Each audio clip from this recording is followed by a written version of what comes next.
বন্ধুরা, আজ আপনাদের দেখাবো ক্যাপকাট দিয়ে কিভাবে অডিও ব্যাকগ্রাউন্ড নয়েজ কিভাবে রিমুভ করবেন সেটা আপনাদেরকে দেখাবো।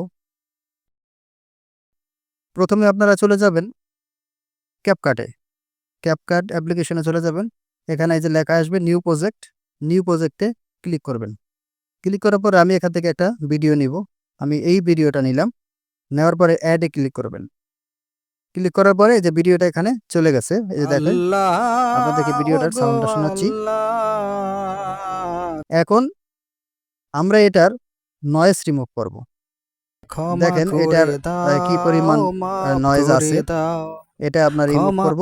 তো ভিডিও লেয়ারে ট্যাপ করবেন। ট্যাপ করার পরে এখানে চলে যাবেন নয়েজ রিডিউস নয়েজ। এই যে রিডিউস নয়েজ আমি ট্যাপ করলাম। রিডিউস নয়েজের উপরে ট্যাপ করলাম। এটাকে এনেবল করে দিবেন।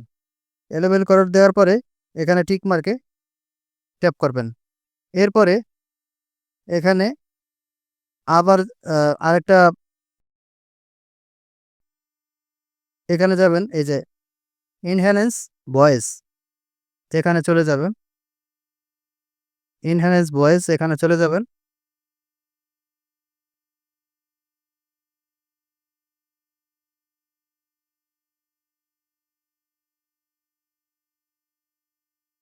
ইনহ্যান্স ভয়েস এখানে চলে যাবেন, এটার উপর ট্যাপ করবেন। ট্যাপ করার পরে এটা এনেবল করে দেবেন। এনেবল করে দিলে অটোমেটিকলি এটা এই যে ইনহ্যান্সিং ভয়েস হইতেছে। এখানে মোটামুটি 90% 99% হয়ে গেছে। এটা হয়ে গেলে আবার এটাকে 100% করে দেবেন। টান দিয়ে 100% করে দিলে এটাও আপনার কমপ্লিটলি হয়ে যাবে। হয়ে যাওয়ার পরে এখানে এই যে কমপ্লিট 99% 100% হয়ে গেছে, এখানে এই যে টিক মার্কে ট্যাপ করবেন। এখন আপনাদেরকে ভিডিওটা ওপেন করে দেখাচ্ছি যে নয়েজটা কিরকম রিমুভ হয়েছে। এ দেখেন এরকম নয়েজটা রিমুভ হয়েছে।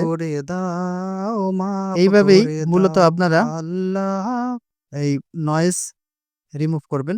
বন্ধুরা, এরকম ইনফরমেটিভ ভিডিও পেতে চ্যানেলটিকে লাইক কমেন্ট শেয়ার করে পাশে থাকবেন। যারা ইউটিউব থেকে দেখতেছেন তারা ভিডিওটিকে সাবস্ক্রাইব করে দিবেন। আর যারা ফেসবুক থেকে দেখতেছেন তারা ফেসবুকে পেজটিকে ফলো করে রাখবেন, যাতে পরবর্তীর নতুন নতুন ভিডিওর নোটিফিকেশন আপনাদের ফোনে চলে যায়। ধন্যবাদ।